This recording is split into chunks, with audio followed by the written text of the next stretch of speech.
Hey everyone, Nubkeks here. Today's video is going to be the raid leader perspective, raid leader retrospective actually, on the Battle of Dazar'alor raid on Mythic difficulty. I want to go through the different bosses and kind of give my thoughts on what it was like to raid lead going across those different bosses. This is the first raid tier that we got cutting edge with our guild. We started Mythic raiding in BFA. In old year we were 5 out of 8 Mythic. And yeah, this time around, we did it. We got cutting edge. We plowed through and planning to do the same in Ashara's Eternal Palace when the Mythic difficulty opens up in 2 weeks from now on EU. So yeah, let me throw this up here on the screen as well. This is our pull count for, you can see the FK column there. That's the amount of pulls to the first kill we had on each of the different bosses here in Dazar'alor. I'm going to go through each of the bosses and give my thoughts on them. Again, emphasizing what it was like as a raid leader and also guild leader too. One thing to note is that Jaina, I was on holiday for a week in Italy. It was lovely. Would highly recommend. But I missed about, I think, 89 pulls. I think the final pull count was 296 or 297 for the entire raid group. For me, though, it was 207. So yeah, looking over the stuff, also you'll see, we come to Opulence, I'll talk about that, because Opulence definitely stands out, even if you look at the total time spent on a raid boss. Opulence stands out. Jaina, obviously, the furthest, but Opulence, that was a doozy, alright. So that's, you know what, let's just dive on into it.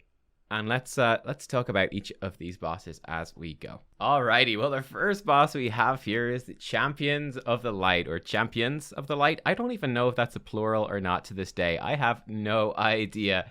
This is obviously the first Mythic boss. It's barely a Mythic boss. It's more of a loot pinata, but I actually quite liked this one, to be honest with you. I thought it was a good one. One thing that struck me watching back the kill video is that obviously on that first week, because we killed this day 1 of Mythic release, I believe.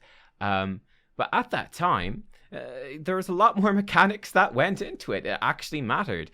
The boss had a attack the boss phase, while the other tank just tanks the ads and you ignore the ads, and then it would swap over. You have the ad phase where you need to kill the ads and not hit the boss. And then at the end of those 2 phases, the boss explodes for raid damage, and then it just resets and it just cycles through that. The boss summons a new set of ads, and you go boss phase, then ad phase, explosion, and so on.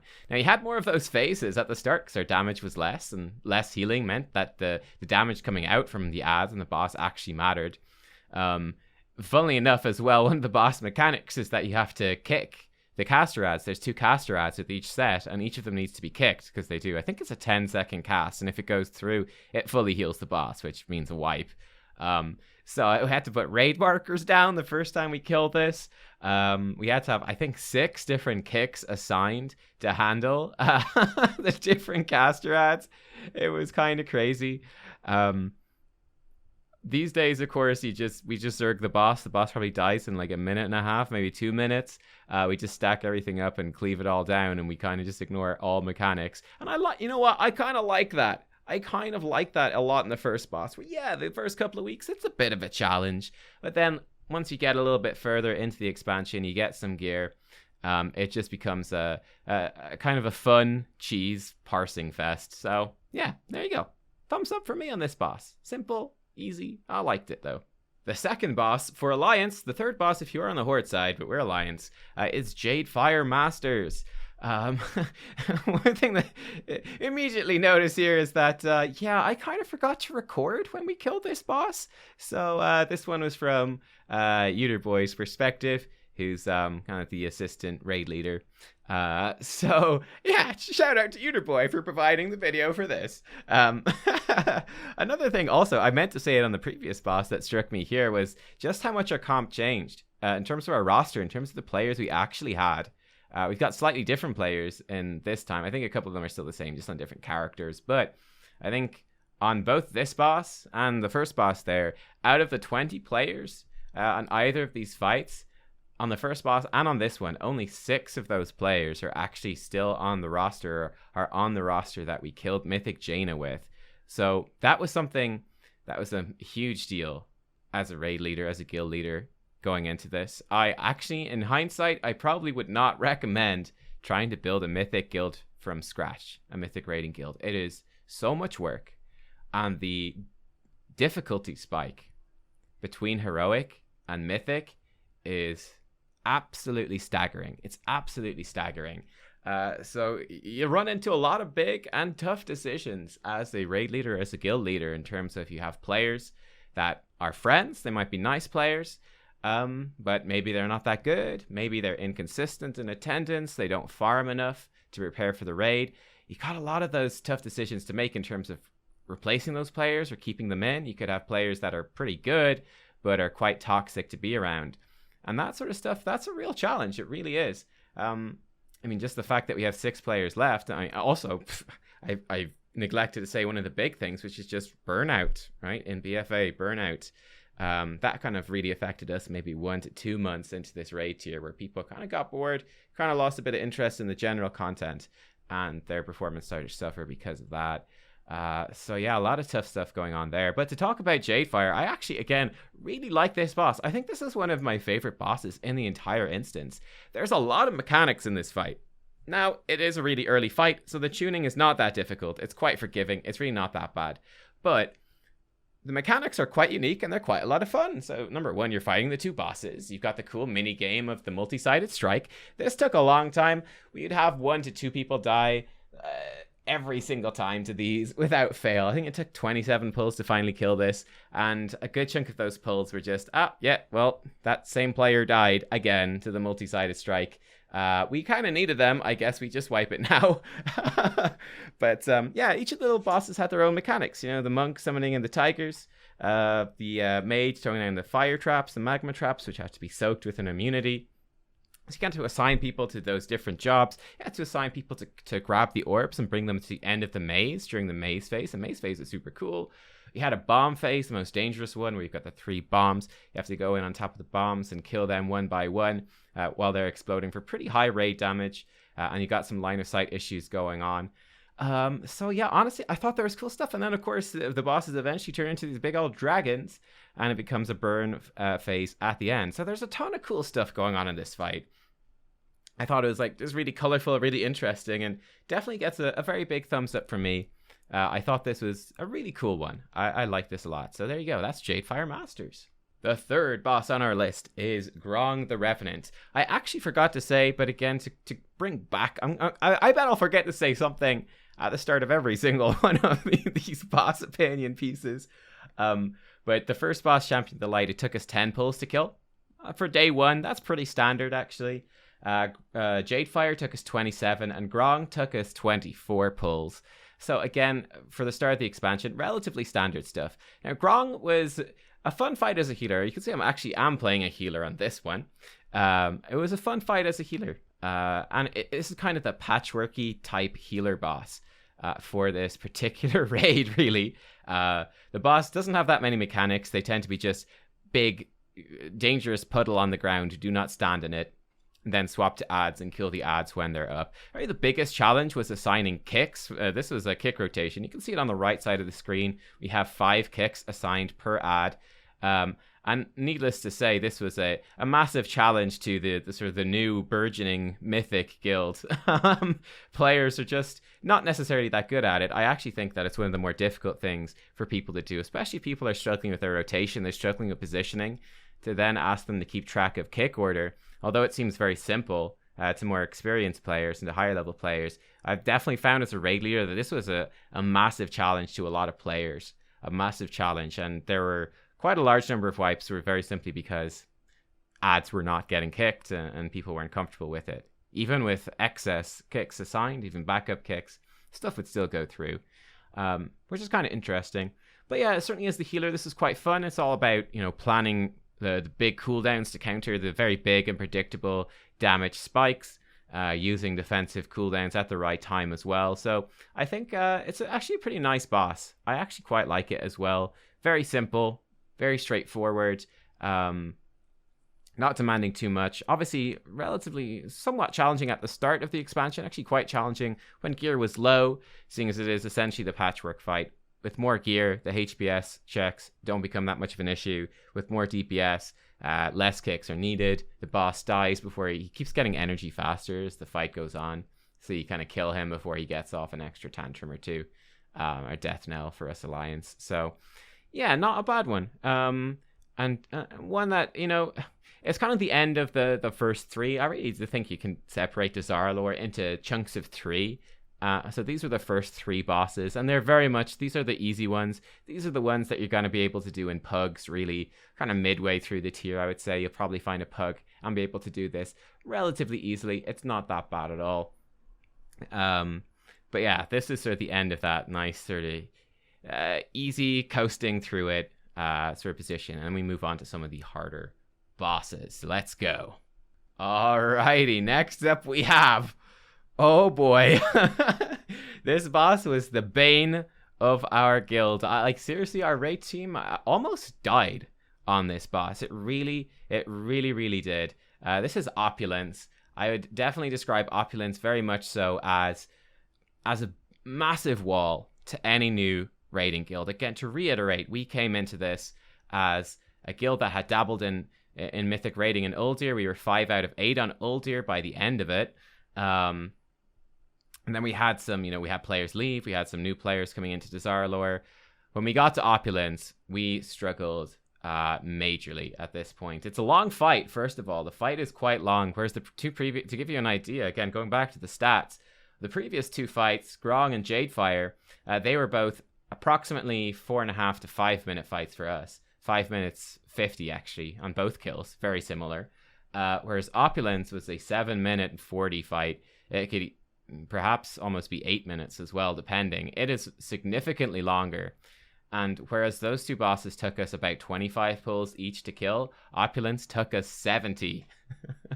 It took us 70. So it's over 50% as long, and we had over double the wipes. So yeah, we spent a long time doing this boss. And it was also something of a wall to us re-clearing as well. Well, why is it so hard? What's so challenging here for this boss? Why is it so difficult? And in fact, I'd actually say, in my opinion, this boss is too difficult. I actually think it was too difficult. Especially when I start talking about Conclave of the Chosen afterwards. In a lot of ways, I almost feel like Conclave of the Chosen should have come first. But that being said, Opulence. I think the thing that makes this so hard is the gauntlets on the side to get into the middle. Because this introduces a lot of mechanics that, if you mess them up, you will basically simply die. Right? There's a very high chance you'll die. I mean, you got these mini bosses. They do a crush, a slam in front of them. If you stand in the slam, you're probably just gonna die. And at that point, it's also probably simply a wipe, because you need players to be carrying gems for the second phase. And if they're dead, they can't carry the gem, and then you're kind of screwed. You've got the flame jet rooms. Probably the most difficult room, where the hatches open up and flame jets come out. And again, those flame jets do very high damage. I think at the time, we were sitting around 250,000 health. And I think each tick of the flame jet did about 70 or 80,000 health. So it built up damage very quickly. It starts to hit it's really hard on top of the other mechanics that are going on. You have the electric boss and a fire boss as well. The electric boss, he puts orbs on 3 people. They explode, I think, for about 100,000 damage. So they hit super hard.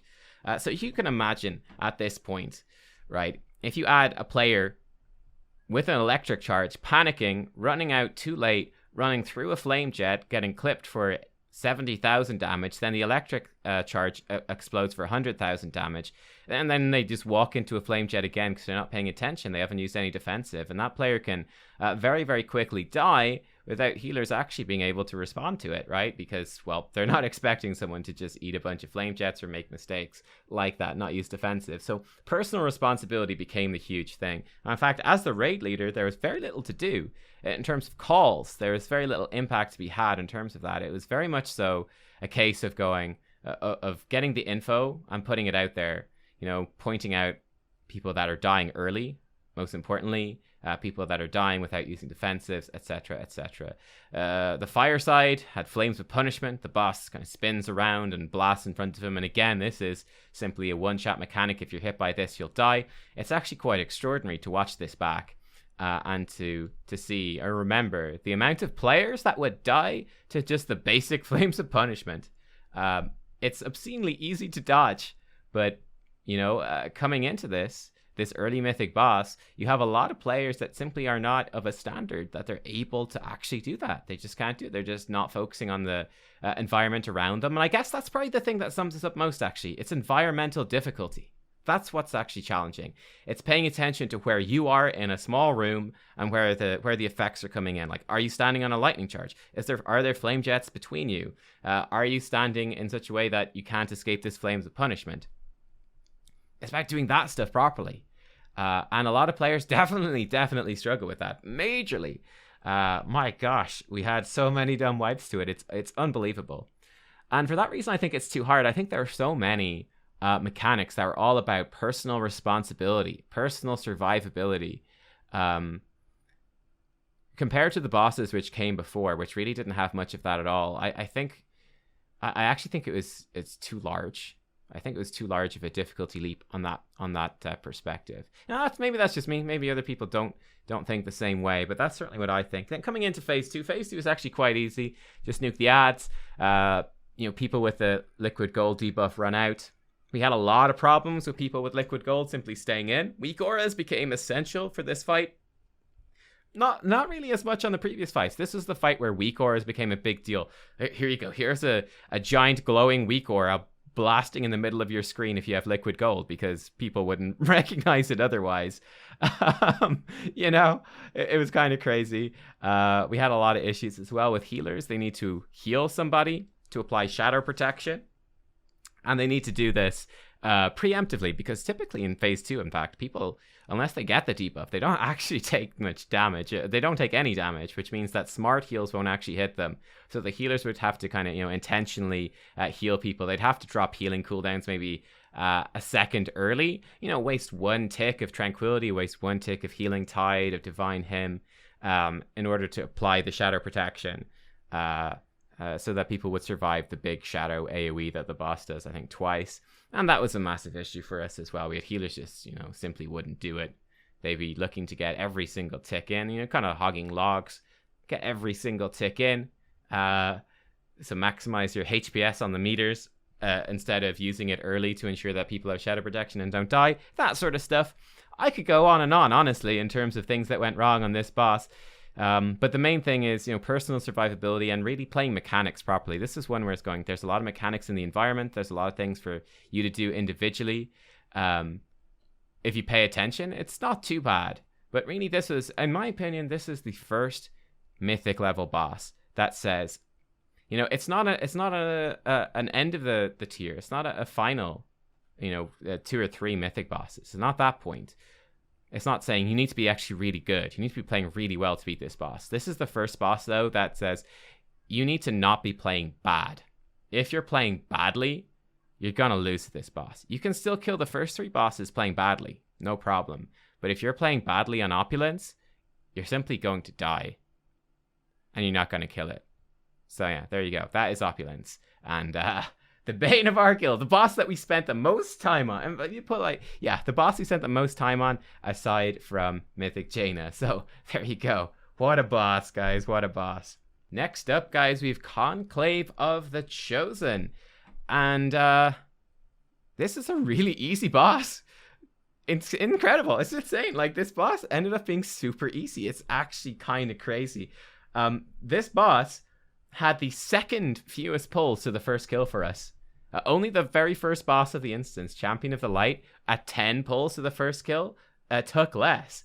We killed this in fewer pulls than we killed even Grong, even Jadefire.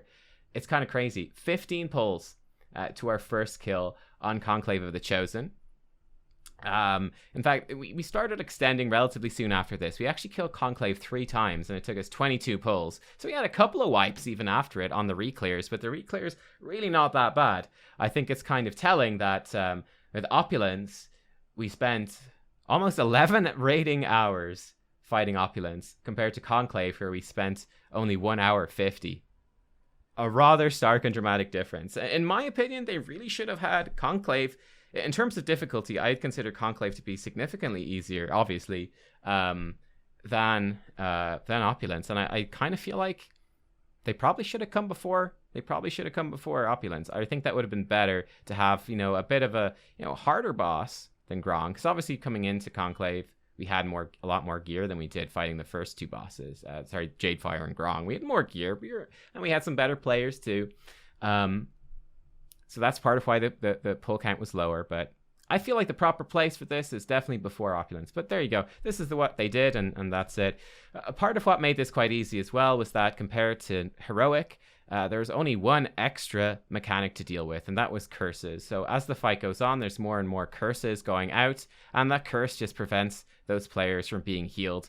So you needed to bring enough classes that could decurse in order to get away with this. It wasn't too dangerous though, really. Druids, shamans, and mages, I think, could decurse. Mages could also spell steal the haste buff that the bosses put on themselves and on the raptors. So mages are actually pretty good on this fight. But yeah, it really wasn't that bad. Essentially, just to deal with that, you just dispel someone when they went below half health. If it was a tank, instantly dispel them, instantly decurse. And then whenever there's the big AoE with the bird, you decurse them as well. And that was most of it. That was kind of how you dealt with the extra mechanic. And apart from that, it was just doing literally the heroic boss that just did a bit more damage. Not bad at all. Not bad at all. In terms of the gameplay, in terms of the raid leading, there were quite a lot of assignments on this fight. Yet I had assigned someone to, you can see the assignments there on the screen as well. I had assignments for the purges on the ads and on the bosses. So we had one person assigned to each ad and one person assigned to each boss. Also had stuns assigned to each of the little raptors as well. They need to be stunned while they were far out before they got near players, because if the raptors got close to each other, they became CC immune. So you had to stun them while they're still pretty far away so that they wouldn't do that. We also had curse dispels assigned, so people assigned to dispel or decurse different groups, just to ensure that people didn't decurse the same targets. And then we, just the regular dispels from the healers assigned to dispel the mind wipes at the end. But yeah, it wasn't too bad.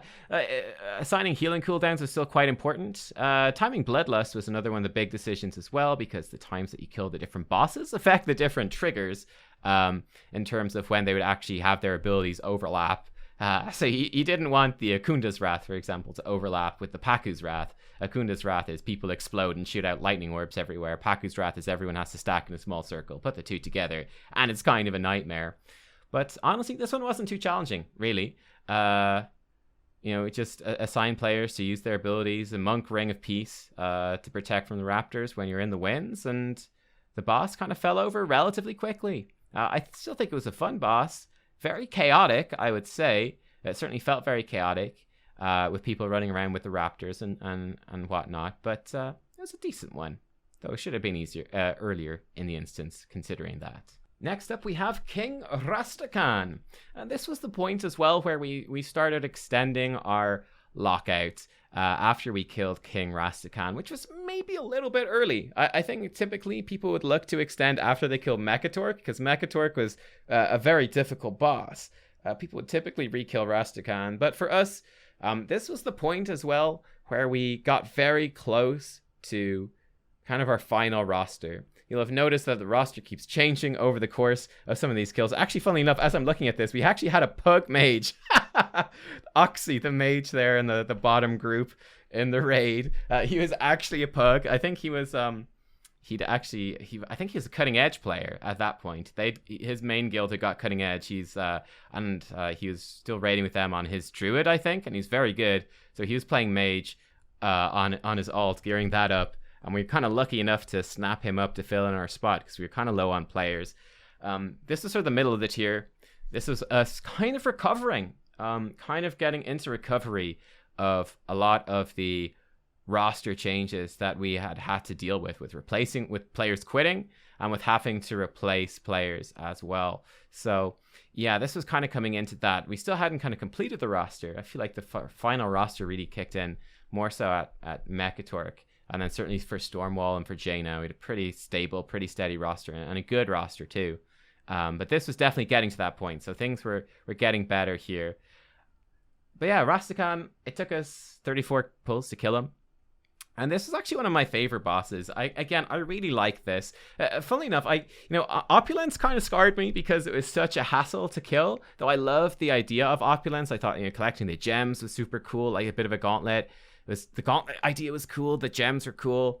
It was a neat boss, but it was such a pain in the ass to progress on as a new guild. Rastakhan, though, was just awesome. I think it's really nice. There's multiple phases to this fight. In phase 1, you're fighting all the ads. Then in phase 2, you're fighting Rastakhan and Bwonsamdi. Phase 3, half the raid gets sucked down into Bwonsamdi's death realm and fights Bwonsamdi, whereas the other half of the raid stays upstairs and fights Rastakhan. Now on Mythic difficulty, the ads, they do respawn as spirits, so the ads from phase 1 come back as ghosts. On Mythic difficulty, you do CC those ads, because if you kill them, they go down into Bwonsamdi's realm and kill that half of the raid, because that half of the raid doesn't have a tank, so they just all die. So we just CC them until afterwards. Phase 3 being like a DPS check. Basically, can the 10 players down in Bwonsamdi's realm, can they kill Bwonsamdi fast enough or push him down fast enough to get back up before the ads like break free and start killing everyone, and before they simply die downstairs in the death realm as well. But there was a lot of interesting stuff happening with this. Again, weak auras became extremely important on this fight.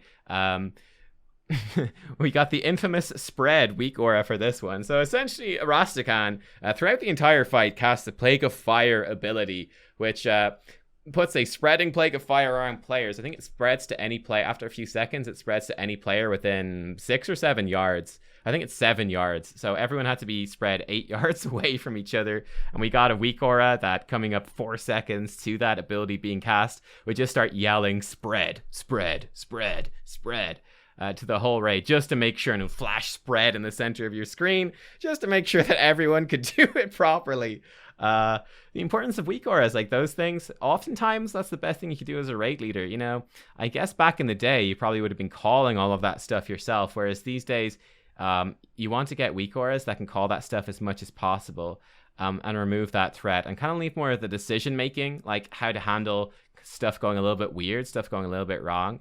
That's more of what you put in to the raid leader. So for example, with Rastakhan or Bwonsamdi, maybe calling some externals on the tanks, or more likely calling to reposition people, like reposition the boss in the other phases. One cool cheat strategy, obviously, that happens in this one is in phase 2, people are getting the death door debuff, and they drop a permanent death door, which starts shooting out these orbs. So the idea here, Donald Trump would be proud, is to build a wall. You want to drop 4 death doors at the entrance of the zone. This is totally different from probably how people did it, or are still doing it on Heroic. It requires quite a bit of coordination. You need to build a wall with quite specific positioning. And then for Bwonsamdi's realm, you send down 9 ranged players and a Resto Shaman. The Resto Shaman, because everyone's stacked up, can keep everyone healed. And you just stand behind the wall and you nuke the shit out of Bwonsamdi. And then the Resto Shaman, their speed totem, the Windrush totem, helps you to just run into the door when he does Inevitable End, which sucks you in. So that stops you running into the death doors, because if you touch the death doors, you drop the stacks that you're slowly gaining from being in the death realm, and it blasts everyone upstairs. You can actually see on our kill pull, actually, funnily enough, the people didn't run soon enough. Probably my bad for not calling it a little bit sooner, I guess, to prepare to run. And because of that fun interaction, a bunch of people hit the death doors, dropped all their stacks at the same time, and the live realm, they almost died, actually. That got really close when I was looking back at this pull. It's pretty messy, but there you go. But yeah, I just thought there's so much cool thematic stuff happening here. I kind of wish that the boss was a bit harder, because he's not that bad. It's really, it's got a real rhythm to it. Like phase 1, it's pretty short and pretty straightforward. Just handle a couple mechanics. Phase 2, again, it's mostly just getting used to the tank swaps and keeping the tanks alive while they're tanking Bwonsamdi. Then Rastakhan's abilities are very much, they're very set in stone. There's not too much going on. I like as well, I do like fights where the final phase is kind of, it's intense. That's often the way they design these WoW raids and the raid bosses. The final phase is the hardest one, and it's a bit of a rush. It's a bit of a burn phase. And you have that with Rastakhan as well, as more death doors keep spawning and more of these dread reaping orbs keep appearing around the place. So I thought that was pretty cool. But yeah, I just love the theme of this fight. I think it's a really cool fight. I think it looks awesome. I love Rastakhan as a character, Bwan Samdi as a character. The throne room that you're fighting in looks cool. The Death Realm is cool. It's just an awesome fight. I mean, the only real criticism I have of it is that it is something of a pity, this being the middle 3 bosses, which were kind of the they're the ones that the Alliance fighter that you're race change into Alliance as if you're Horde. It's that side of the instance. And then the final 3 are the Horde fighting Alliance bosses, and we were race changed into Horde for that. Actually, funny enough, this is actually the Gammon pull, so we were all using the Gammon toy, so we're all Horde for this this pull anyway. We're all Tauren, we're all Gammon. That's how we killed it. But I think it was maybe a bit of a pity that these middle 3 bosses, I maybe would have preferred if it was kind of a wing system that you could choose to either do the Horde section or the Alliance section, and they're kind of equal in difficulty. You know, Rastakhan being the 6th boss and having the tuning of a 6th boss, kind of like the end of the mid-tier boss. It might have been cool to fight this boss with him being tuned to be the end boss, you know, with him being tuned to be an absolute monster, to be an absolute beast. I think that could have been quite a lot of fun. I think it could have been quite cool. But it was still a fun boss, and I still really enjoyed it. And one of my top bosses here in the instance too. No doubt about it. It's very cool. All right, and here we are, guys, into the final 3 bosses in the instance. Mechatork, Stormwall Blockade, and Lady Jaina Proudmoore. And there's definitely a very large step up in difficulty here coming into the final 3 bosses. It was really a raid instance of 3 3s. The first 3 bosses, very easy. The middle 3 bosses, a little inconsistent in difficulty, I would say. A kind of moderate difficulty. And then the final 3 actually being quite hard. And indeed, coming into these, though, we did have... This was the point where we had actually a pretty damn good roster. We were simply extending at this point every single week, just doing these bosses. We just killed each of these bosses once, right to the end, to cutting edge, these final 3 bosses. And we had good team members coming through, people that were, you know, dedicated to getting cutting edge, that had stuck around the whole raid tier, that were working hard, and that we're kind of hungry to get that cutting edge, which is what you need to actually get it. That's the sort of player that you need to get things down. Mechatork, though, interesting boss. I have to say that on normal and heroic, Mechatork was probably easily my least favorite boss in the entire instance. I hated Mechatork on those difficulties. Really hated it. However, he's much better on Mythic. Simply because the difficulty really forces people to do the mechanics actually properly. So as the raid leader, there's a lot more strategy that could come in here on Mechatork. So you can see in the video, we had very specific points where we would stack. So we'd basically be stacking with melee at the wall, kind of behind the stairs on the right-hand side, where I put a green marker roughly there. This maximizes line of sight and gives melee space to move around. We'd have the range then stacking at the orange marker. So again, line of sight behind to the rocks behind. And also gives you some freedom when the mythic mechanic comes in, where one person becomes gigantic. It gives players a bit of space to move around, to move away from the gigantic person. What happens with the gigantic person is if they move, they will squash and kill. Or not necessarily kill, but they do a huge amount of damage to anyone that they walk over, which is pretty bad. So you do have to move away from them. But it's much more controlled, and essentially we had assignments set up. So we had our Blood DK actually grip every single every single robot that spawns in. So we had stun assignments. We have one person set to stun in a rotation of 3. Each of the robots that comes in. A Blood DK, we do a tank swap. The Blood DK would pull the robot into position near the red marker, near the center of the room. And then we have a rotation of druids, 2 druids with mass entanglement to lock the adds down then as well. So very controlled, with the raid group being in a fixed position and then using CC and utility to manually move the robots into the position that was needed. And again, this actually went pretty well for us on the whole, actually. We had good players assigned to do these roles, and the quality of the team, the quality of the players had improved a lot as well. So I think we actually managed it relatively well. And we actually killed Mechatork in only 38 pulls, which is incredibly fast. I'm not going to lie. I think we definitely got fairly lucky with it as well. We definitely got lucky, and the kill was pretty messy. I think nearly all of us were dead when he actually died. So definitely some luck coming into it as well. But you know what? Every now and then you have to take your luck. You have to accept it. and and take it for what it's worth. It's not too bad. The biggest challenge actually was not in managing the robots and the positioning, or the gigavolt bombs that go out and players have to drop behind the line of sight, behind the bricks, lest they zap the whole raid. It wasn't even the radiation patches that get permanently left down. It wasn't even the robot mechanic itself. This is probably the most famous part of the fight, the robot mechanic, where people have to get into the robots and call out colors to other people in the robots who have to press the buttons. That even honestly, by the time we got to this point later in the tier, after having got through Opulence and then having killed the previous two bosses, Conclave and Raskan, quite quickly, we actually had a good team and we managed to do this pretty well.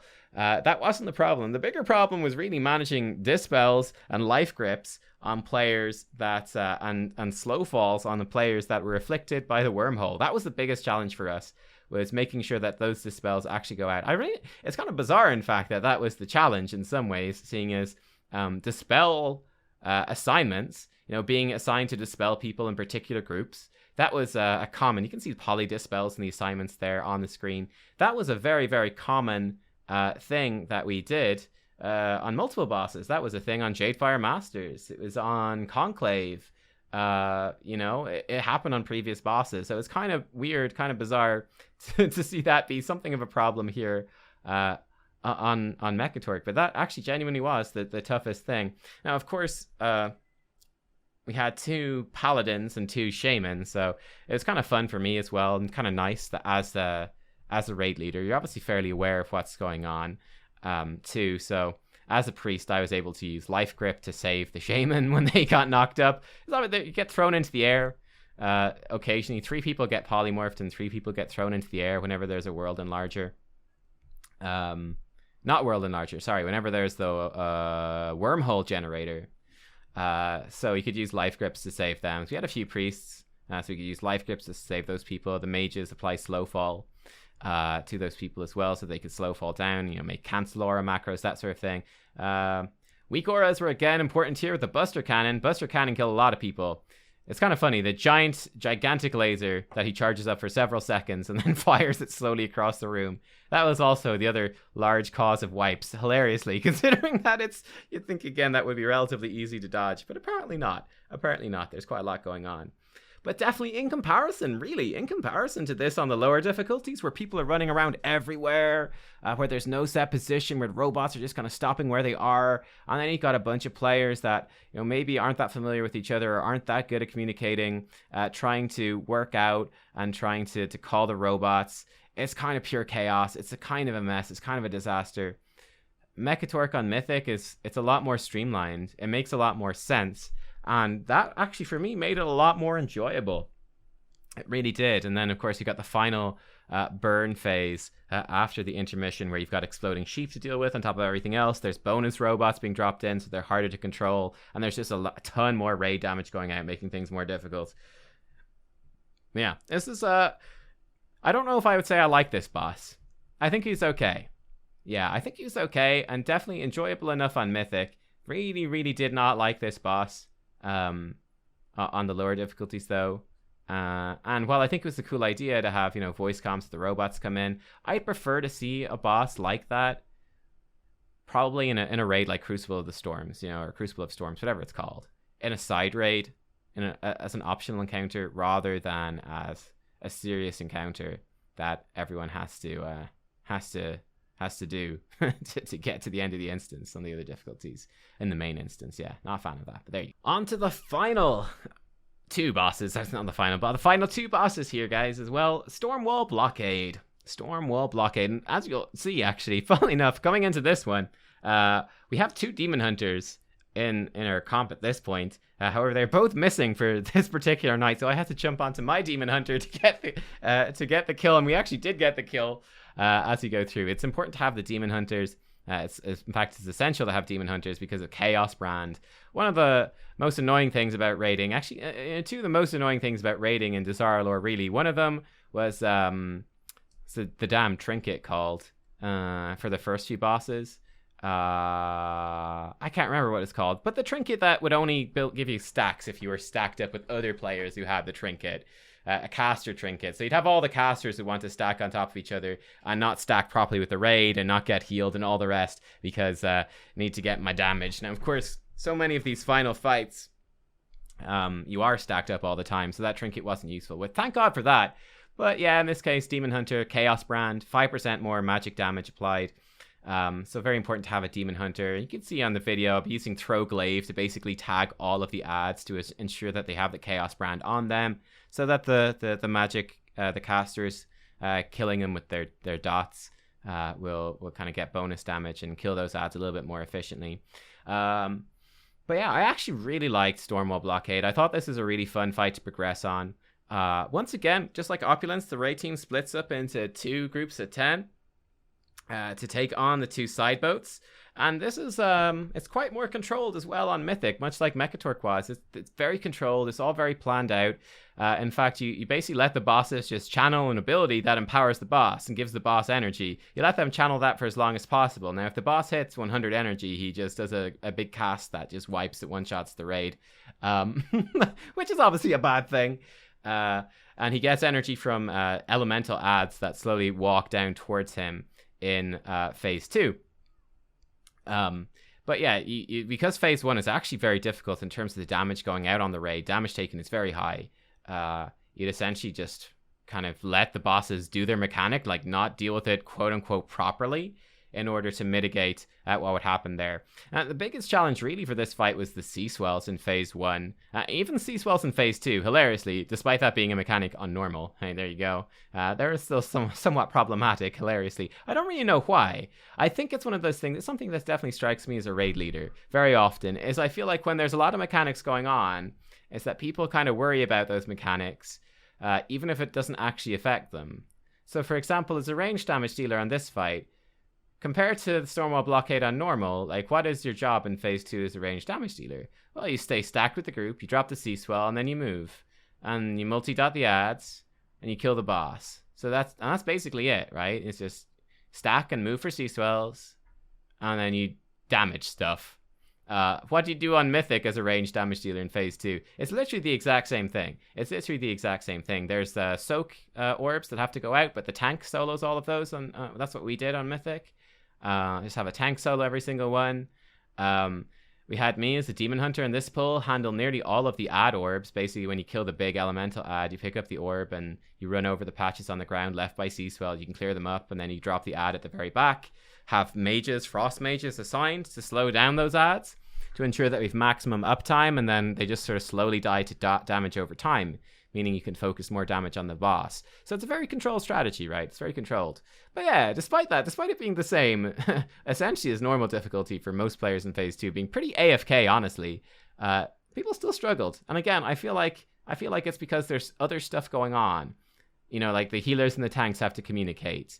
The people picking up the orbs, in this case me, have to communicate in terms of where needs to be cleared out, where the floor needs to be cleared. And I feel like that kind of distracts people, or just sort of the flashy spell effects that are going on that you essentially just ignore. It seems like people maybe get a bit overwhelmed by that. But it nonetheless was quite fun. You know, you got the 2 ships. Dealing with that, the sea swells on the ships are pretty nasty. You have to stack them up on the point, and that's part of what makes people take the most damage. Again, weak auras were a huge thing here, though the weak aura was somewhat buggy. In fact, on the kill pull, you could see it's somewhat buggy. The weak aura would trigger and then trigger again, which is a bit annoying. But essentially, you want to step into the tide pools with 1 second left to drop the sea swells in phase 1 so that they stack up. It means you take some damage from stepping in the tide pool, but it keeps space free for dealing with all of the mini boss mechanics for the couple, basically 1 round of abilities you have to deal with each of them. But it's quite nice, you know, splitting into the 2 teams. It's cool. The mini bosses were cool. And then phase 2 was quite fun as well, I thought, you know, just moving for the sea swells and cleaving down the ads. Lots of different people, lots of different little jobs, you know, like the frost mages just focusing on slows. The main tank just tanking the boss. The off tank, you know, tanking, just focusing on soaking the orbs and not really doing anything else. You know, the demon hunters or rogue or whoever, hunter maybe, just focusing on carrying the ads back and dropping them safely. It was really nice to have those different little jobs for people to do, the different little responsibilities. And for me, certainly as a raid leader, it made it a lot of fun to deal with. a lot of fun to coordinate. You know, with a team that's doing relatively well. Obviously, a lot of wipes to silly things, just like C-Swell deaths, which sucks. But it was fun to give the different jobs and to coordinate that and to make some of those calls. So yeah, for me, I actually quite like Stormwall. And thought he was a good sort of end-of-tier boss. Again, 90 pulls, not the hardest. But I thought, you know, a relatively solid difficulty, a fun boss. Either way. So there you go, that's Stormwall. Then finally, ladies and gentlemen, we have Lady Jaina Proudmoore. Lady Jaina. By far the hardest boss in the instance. By far the hardest boss. Again, for me, I had 207 pulls to the kill on Jaina. I was away for a week, so our raid team had just under 300 pulls when we finally killed Jaina. We spent more time on Jaina than on any other boss in the instance. She was an awful lot harder. And Jaina was a cool boss, I have to say.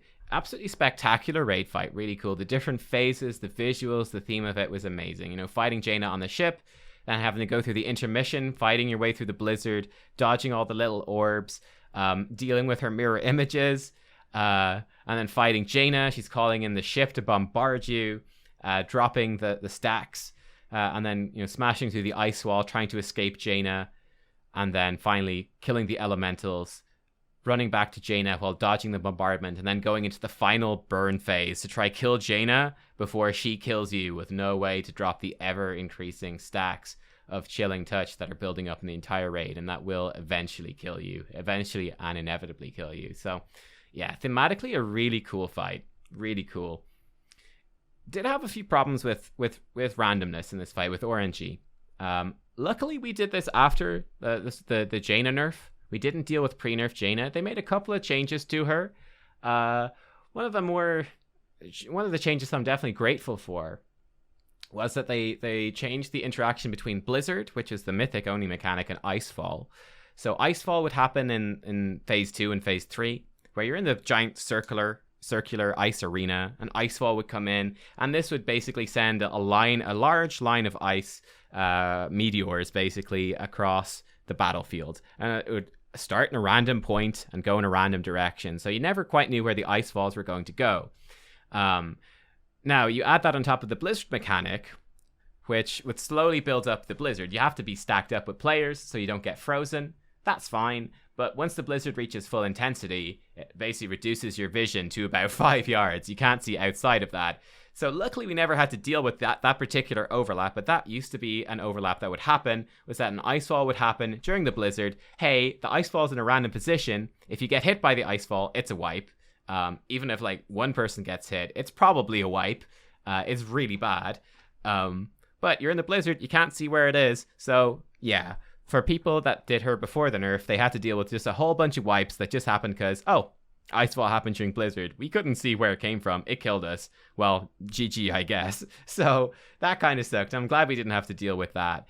One kind of interesting bit of randomness was in Intermission 1 as well, where Jaina spawns in with 5 mirror images, and they're all shooting out these ice shards that you have to dodge. And if you get hit by the ice shard, you get frozen. And again, if a single person gets frozen, it's basically a wipe. Because they're going to be too far away. There's a blizzard, you can't see them, you can't really stop to break them free, so it's kind of a disaster. You've got these frozen chilling touch stacks building up and up and up, so you need to keep going. So yeah, one person gets hit by one of those, it's basically a wipe. But Jaina's position used to be random, so you'd have to change the amount of people going to each side dependent. So for example, if Jaina was the first one, like the second one on the left, you might send like 6 people left, and then you'd send the other 14 to the right, so that the 14 people on the right could kill the 4 images on that side, whereas there'd only be 1 image on the left side, that sort of stuff. So you'd have to kind of make those decisions on the fly. Now, we did it after the nerf, so Jaina's position was fixed. We had 3 images on the left and 2 on the right. So we basically just split the raid. I split the raid in half and just sent the faster, the melee, the hunters, down the side with more images, and then the slower casters down the other side, because they'd have to stop and cast, whereas the melee, and especially the hunters, could just kind of shoot as they moved. So it actually worked out really well, where both teams would actually kill their images around the same time, then kick Jaina and go into phase 2. I have to say, I think that this post-nerf Jaina was actually tuned really well. I think this is the sort of difficulty that you kind of be aiming for. it was a very large step above the rest of the instance, but I actually think it was good. I actually think that was good because it made that boss, it made it feel like it really mattered. And it felt appropriate for Jaina, who is such a huge character in the lore. It felt appropriate for the character that she is. Phase 1 was actually very difficult, and this was never really affected by the nerfs. They removed, again, a little bit of randomness in Phase 1 in terms of ballistas going on fire, but it was a pretty cool one. You're fighting on a ship. You have to assign people to fire the ballistas when the enemy ships pull up alongside. You have to dodge the bombardments that they fire. Don't stand in the fire that they leave down. Jaina will do a couple of rings of ice. You run out of those. We had to assign master spells for that. You could also stand in the fire to remove the master spells, though the fire stacks up quite quickly to do a lot of damage. You can only stay in it really for one tick. Each tick does a lot more damage each subsequent tick. So, 2 ticks and you're almost dead. 3 ticks and you probably are dead. It's pretty rough. The biggest mechanic was managing avalanches, and this was probably the biggest challenge for our team, and I think for most teams as well, is getting the right rhythm to dropping the avalanches, and especially so getting the right rhythm for dropping the avalanches when there's a blizzard overlap where your vision is completely restricted, and having the confidence to move properly. And we actually had a warlock portal used for this at the back of the ship, so the 2 DPS players that got the avalanche would run down opposite sides of the ship, and then both take the portal to get back on top of the raid team before they froze. You can only be away from other players for 6 seconds, so the timing was quite tight. But yeah, that was probably the biggest challenge, not dropping avalanche and other players and killing them. Other things in that phase as well. You got little marines that would drop in. You could stun them to stop them dropping barrels that would explode. You could kill them. You could mind control them, run them off the edge. We kind of went through a couple of different strategies with it. What we eventually settled on was we had a holy priest. We killed the first set of marines using we had a blood DK tank as well. So we just mass grip the marines to interrupt their cast. We just killed the first set of marines. They wouldn't really do anything. And it's on pull, so we've lots of burst damage to kill them with. And then the second set, we just had a stun assigned to each one, and then we had a holy priest mind control them off, because the holy priest not really losing that much damage by doing so, and it just kind of removed a little bit of the hassle from it. Just kind of a simple way to deal with it. But yeah, phase 1 was quite hard. The biggest challenge in phase 1 is that the abilities were somewhat random. She would spell queue, and she'd do them in a different order each time. So one time, you might have an avalanche come out. Then there'd be a blizzard and a ring of ice during the blizzard. So you kind of have to find the edge of the ring of ice during the blizzard without being able to see it. Another time, you'd have ring of ice, and then there'd be a blizzard, and then while you're trying to reposition during the blizzard, you'd have avalanche come out. So it's kind of dealing with those different overlaps, and sometimes the ships would come at different points in the fight. Sometimes the ship would overlap with the blizzard. Sometimes you tried to dodge the avalanche and also the ship bombard while during the blizzard after just stacking for a ring of ice. It was all pretty crazy. I'm not sure if I liked the randomness of it, but it is what it is. It certainly makes the fight more difficult because you have to be able to deal with the mechanics properly no matter what order they come in at. I don't know. I'm kind of torn on this one. Obviously, I guess for me as a raid leader, I obviously would prefer if it was simple and set and straightforward, so I could have a clear plan and just assign things and beat it into people. This is what you do each time. It wasn't really an option though, but it was still cool. It was still fine. I actually quite liked. Intermission 1 was very punishing. Again, if one person gets hit by a glacial shard, it's basically fight over, start again. Sorry, the last 3 to 4 minutes have been wasted. GG. But I still thought it was cool. Again, dodging the stuff, very much personal responsibility. There's not too much you could do. It's just kind of beat into people to dodge the shards. And it was one of those bosses you just have to sink a lot of pulls into. Honestly, you'd sink a ton of pulls into. Probably 200 of the overall pulls were pretty much just getting enough pulls that people were able to handle phase 1 mechanics properly, consistently, and that people were able to get through the intermission 1 and dodge the glacial shards consistently, or mostly consistently at least. That was what most of the pulls were going towards, was going through those first 2 bits. Phase 2 was quite interesting here, because it was very much set in stone, very scripted compared to the other one, very scripted. Some randomness in the icefall, a little bit of randomness in terms of spell order, but pretty cool, very coordinated movement. It's kind of like a choreographed and pretty elegant dance, basically moving as efficiently as possible between the different sides of the arena, scheduling the barrels to be lit up to drop the ice stacks that are building up, scheduling those at the proper time so that stacks get reset when we want, and that we have the barrels properly spaced out to actually make it to the next intermission without dying. So it was quite a fun one, baiting in the Glacial Ray. Again, Jaina, much like Mechatork, when we did it, on Heroic, on Normal, or like with Pugs or whatever at the start of the tier, it was absolute chaos of a fight. People getting ice blocked all over the place. You'd be breaking out ice blocks. It was complete chaos. Whereas on Mythic, really nobody ever got ice blocked at all on the kill, because the mechanics are done properly. So that's just how you deal with it. Or people that did get ice blocked to be instantly broken out by the barrel because it'd be planned for pretty much. So yeah, it's a very different fight, very choreographed, very planned out. And then going into the intermission, this was the other major nerf, with phase 3.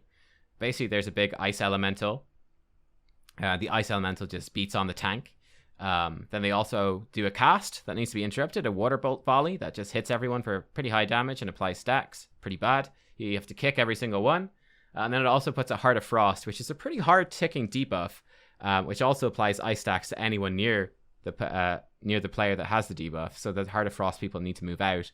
Now, back when Jaina first came out, and you'll see this in the method kill videos, they worked out that actually killing the ice elemental, because of stacks that were constantly building up, it would take too much time that they wouldn't actually be able to kill the boss. They get frozen, or they have to deal with ice blocks. And they said, you know what? The ice blocks and the elemental simply have too much health to bother.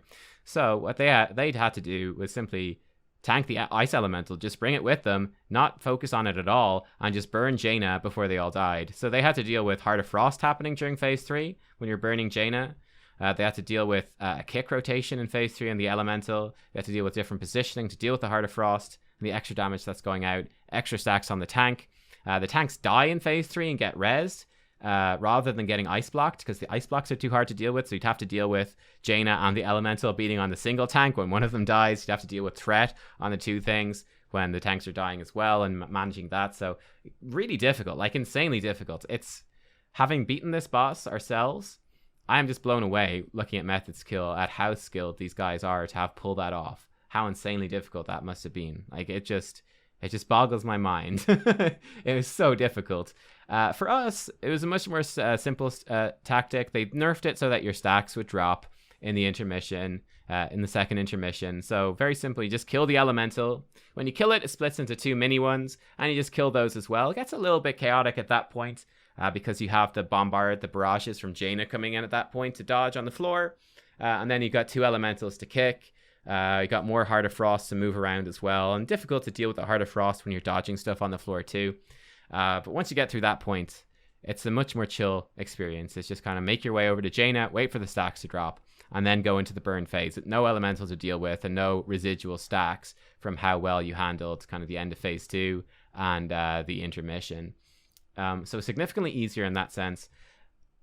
I feel like, again, it was relatively appropriate difficulty. I feel like they certainly designed the fight to be done this way. If you look at the method video, it's clearly quite cheesy, using a hunter to disengage over and do the interrupt, exploiting aspect of the turtle, the elemental, the burn strat.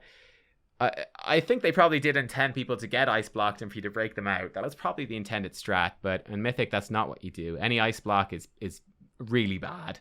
So yeah, again, quite a different fight. And again, I thought this was a really good fight. I actually really liked this one. I did like it. I thought it was appropriately epic for the end of the tier. I'm maybe a little bit sad that we didn't get to deal with... I mean, Intermission 1, I guess, as the raid lead, was already kind of annoying. It's very frustrating, to have people keep getting ice blocked. And towards the end of Intermission 1, you go, ah, shit, here we go again. It's another 3.5 minute pull down the drain because someone walked into an ice shard. They weren't paying attention. Well, rip, I guess. Just wipe and reset. That got kind of annoying. But I really enjoyed phase 2, the very choreographed nature of it. And the other intermission, it might have been fun. Certainly it wouldn't have been fun to deal with Icefall Blizzard randomness. That sucked, and I'm glad that was gone. I kind of would have liked, I could have dealt with, though, the images being random in the intermission. That would have been okay and kind of interesting, I suppose. Kind of annoying, I don't know. Maybe interesting. I'll be honest with you, kind of glad that we never had to deal with the super hard phase 3 with the elemental. That seems like a real hassle. It seems like a real hassle. But there you go, guys. that was Lady Jaina Proudmoore, and that's Cutting Edge from my perspective and what I thought of them. So like my favorite bosses in this tier, I have to say I really enjoyed, again going through them, I really enjoyed Jadefire Masters, just because it had a lot of mechanics and they were cool mechanics. You know, these phases that happened just once, and it was cool, like the maze phase, the bomb phase, and the dragon phase at the end. I thought it was neat, and I thought they were a really nice early boss in the instance.